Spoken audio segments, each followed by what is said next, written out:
Grèce. Tu as participé notamment aussi à des mobilisations face à la montée d'eau dorée. Tu peux partager un peu cette expérience avec nous? Au début, c'était parce qu'il fallait apprendre la langue, c'était pas difficile, je ne connaissais pas aussi où m'orienter. Il y avait beaucoup de luttes contre l'eau dorée, des gens qui étaient là, mais ils n'étaient pas écoutés. Ils n'avaient pas beaucoup d'influence sur les gens, mais ils empêchaient les gens. Ils travaillaient sur le terrain parce qu'ils savaient qu'il y a ce parti qui était là.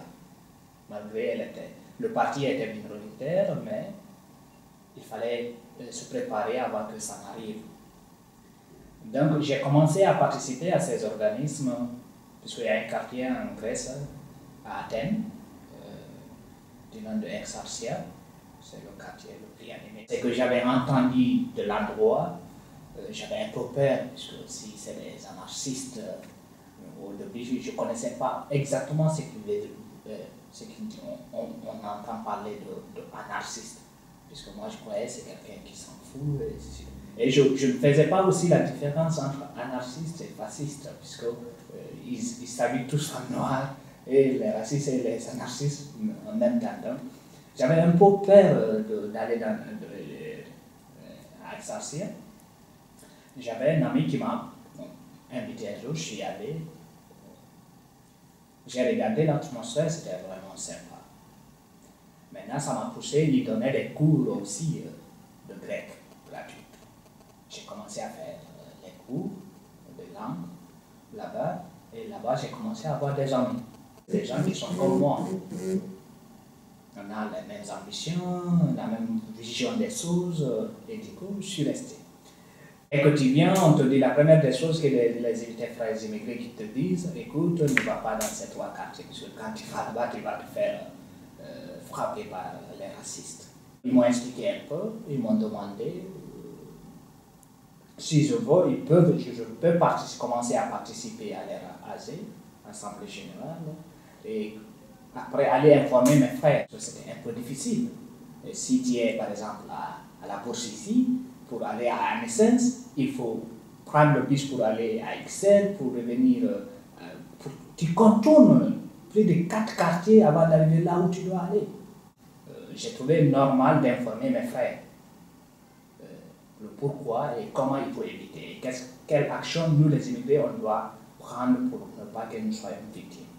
Donc, Obdoré, au début, ils étaient minoritaires. Moi, j'ai essayé d'avoir certains documents sur la dossier, sur le président même du parti, comment il est devenu raciste. Il a créé le parti néo-nazi en Grèce.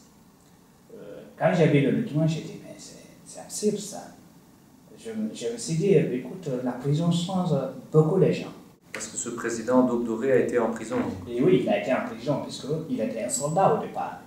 Lui, il avait fait l'armée, il a continué, il était soldat au temps de la dictature grecque. Mais comme il était récalcitrant, il était vraiment brutal, il s'est fait arrêter. À l'armée même? Oui. Il faisait beaucoup de désordre. Donc il s'est fait arrêter, il est parti en prison. C'est en prison qu'il a commencé de lire les livres d'Hitler. Et donc du coup, quand il est sorti, il a regroupé certains de ses amis. Ils ont quelque chose dans la tête, celui de tromper son procès. Mais il y a beaucoup de cadres. Il a gagné beaucoup, puisque avant d'être arrêté, il avait beaucoup d'amis dans l'armée, au sein de la police. Donc quand il a créé le parti, il a gagné d'abord l'appui des militaires et des policiers grecs. Et une partie de la justice grecque. Ce n'est pas seulement Obdoré qui est raciste. Ce n'est pas le parti en question des gens qui sont devant. Obdoré a eu beaucoup de poids, c'est quand Papandréou a quitté. Papandréou, c'était le premier ministre socialiste. Quand il a quitté, il y a Papadimos qui est venu. Ils sont soutenus par l'administration. Ils sont soutenus par les hauts cadres de l'État, par les hommes de l'Église. Donc l'État et l'Église soutiennent en cachette Obdoré. Obdoré en cachette. Donc quand le type est venu, il a exécuté la menace de Obdoré pendant des années. Parce que Obdoré n'arrêtait pas de dire quand nous viendrons, nous aurons la commune d'Athènes on va nettoyer Athènes des immigrés. Quand Papa Dimon s'est venu, je ne fais pas 2 jours sans me faire arrêter. Pas moi seul. C'est en ce moment les attaques ont commencé dans les quartiers. Tu vas voir un immigré qui se fait tabasser, tu vas voir un qui a l'oreille qui a été coupée, tu verras un immigré qui va venir auprès de sa communauté là où ils ont mis le cas sur son dos, Christian Bigui, le KV ou bien Obdoré, AD, on fait le dessin au couteau sur son dos. Donc, petit à petit, mais ça, on ne sanctionnait pas, on ne faisait rien. Nous, on avait peur dans nos quartiers. Donc, avant, il y avait 3 quartiers qu'on ne pouvait pas aller. Maintenant, il y a tas de quartiers où tu ne peux pas aller. Il y a des aires où tu ne peux pas sortir, toi seul. Les choses ne faisaient que s'empirer, devenir plus grave pour nous les immigrés. Partout, on est chassé. Partout, on se fait arrêter. On n'arrivait même pas. Parce que, écoute, la politique grecque, c'est vraiment dangereux. C'est inhumain. C'est pour cela que moi, je ne peux pas dire seulement Obdoré est raciste. Là, tout de suite, tu disais tous les Grecs ont une responsabilité par rapport à Obdoré, mais même si aujourd'hui Obdoré est un parti important et il est beaucoup soutenu, toute la population grecque ne soutient pas Obdoré. Donc quand tu dis ils ont une responsabilité, qu'est-ce que tu veux dire? Peut-être tu peux un peu expliquer ça? Parce que pourquoi je dis ça? Je dis comparativement à d'autres pays où il y a le nationalisme, les partis nationalistes, des partis qui se réclament d'abord pour dire nous, d'abord, avant les autres. On a vu l'Allemagne qui a connu Hitler, mais aujourd'hui, le néo-nazi, même si il existe, mais ce n'est pas comme ça. Ça n'existe même pas du tout. Ça reste tout petit. Un tout petit, mais il n'y a pas de considération. Il y a combien de temps le Front National de la France existe? Ça fait longtemps, ça ne date pas d'hier. Mais quand je vous regarde le cas de la Grèce, un parti qui était dans les années 2000 à moins de 0,1%, à moins de 1%, pas 1%, moins de 1%, à peine il gagnait ça, s'est retrouvé en 2012 comme étant 3e parti. Si l'État n'a pas donné un pot d'aide de façon cachette à Obdoré, est-ce que ça allait arriver? Quand Papa Dimon est venu, même si je présente le papier qu'on te donne, quand il demande l'asile, on t'embarque. Tu passes une nuit à la police station. Il y a des gens, certains de mes immigrés qui sont en prison il y a plus de 1 an et quelques, juste à cause d'un bout de papier. Pourquoi tous les immigrés qui se sont fait assassiner par Obdoré, il n'y a pas eu de voix? Pourquoi personne n'a crié en ce moment? Ce que tu dis, c'est qu'il aurait fallu se mobiliser beaucoup plus tôt quand ils étaient encore tout petits. Tout petits, écraser le parti d'elle, ou bien laisser le parti exister de non seulement, puisque pendant plus de 20 ans, le parti n'existait que seulement du nom. Mais les Grecs ont commencé à parler de Obdoré, à chier sur Obdoré, mais même ça, quand on a arrêté le président du parti et certains cadres du parti, et certains policiers qui faisaient d'abus de pouvoir, cela n'a pas baissé. Les élections de l'Union pour l'Europe qui s'est passé tout récemment, Obdoré remonté de 3% encore. Donc l'État ne fait rien pour arrêter Obdoré. L'État soutient Obdoré. Il a arrêté le chef du parti puisqu'il était contraint. Ce n'est pas son vœu. Il ne voulait pas. Par quoi? Puisqu'il y avait la pression populaire maintenant. Puisque ce n'est pas tous les Grecs qui sont racistes. Il faut le dire. La nouvelle génération n'est pas raciste. La nouvelle génération lutte contre Obdoré. Mais ils ne sont pas écoutés. Je ne retiens plus maintenant le chiffre, mais à ce moment, on avait plus d'une soixantaine de policiers. 60% des policiers sont d'Obdoré. La justice est en complicité avec eux.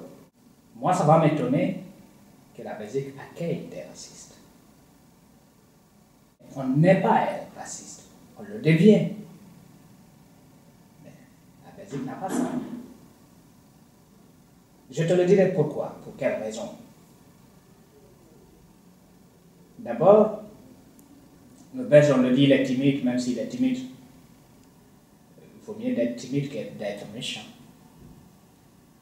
La timidité ne veut pas dire méchanceté. Mais quand tu regardes, c'est qu'aujourd'hui, moi, il y a une chose que je trouve vraiment salutaire, que oui, je me sens comme c'est moi. Depuis que je suis rentré en Belgique, je ne connais même pas la différence entre ici et c'est moi. Je vis tranquillement. Tu vas aller dans beaucoup de bureaux aujourd'hui, tu vas trouver toutes les nationalités du monde dans ces bureaux. C'est facile de voir un Belge et une Africaine ensemble. Un Africain avec une Belge. Dans la rue, tu sors, tu vas rencontrer des tas de ça. Donc moi, je serais un peu retourné de voir, est-ce que Christian Vicky, c'est des dangers. C'est des gens qui ne pensent qu'à eux-mêmes. Bon, pour ceux qui veulent ou qui hésitent de venir à la manifestation, manifester contre le racisme, c'est beaucoup. Pour moi, c'est une victoire. Parce qu'il faut un méchant, il faut le montrer qu'il est méchant. Un danger, il faut montrer que c'est un danger. C'est des gens, ils veulent seulement avoir une image à l'extérieur, puisqu'ils sont écoutés seulement qu'en Grèce. Donc tu penses qu'ils essayent aujourd'hui d'exister en Belgique et ailleurs en Europe? Oui, c'est ça leur politique. Ces gens, ils vont nous raconter des conneries, mais c'est tous évident. Ils ne pensent qu'à eux-mêmes. Si je peux tirer un enseignement de ce que tu dis, c'est maintenant qu'il faut réagir et pas quand ils seront forts. Non, quand on laisse Christian Vicky et le parti qui les a invités ou quoi, qui les a invités ici,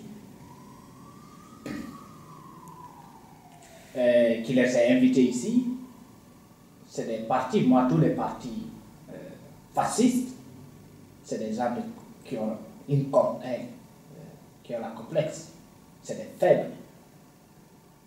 Ils profitent des faiblesses des autres pour avoir du pouvoir.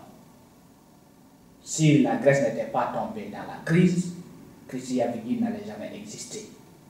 Ils ont profité pour avoir de la crise de Grec pour s'imposer en achetant la conscience des gens avec l'argent de l'État grec.